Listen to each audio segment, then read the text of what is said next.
સુરત શહેર પોલીસને સંવેદનશીલ અને ઝડપી કામગીરીનું વધુ એક પ્રેરણાદાયી ઉદાહરણ આજે જોવા મળ્યું।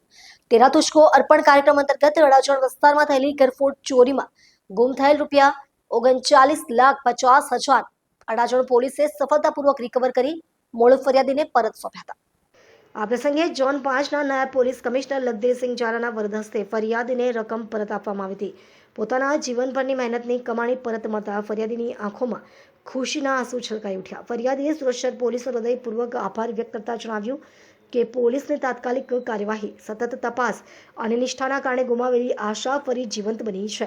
આ કામગીરી માત્ર ચોરીનો ભેદ ઉકેલવાની નથી, પરંતુ લોકોના પોલીસ પ્રત્યેના વિશ્વાસને વધુ મજબૂત બનાવવાની છે। તેરા તુજકો અર્પણ માત્ર એક કાર્યક્રમ નથી, પરંતુ ન્યાય, જવાબદારી અને માનવતાની ભાવનાને જીવંત રાખવાનો એક સુંદર પ્રયાસ છે।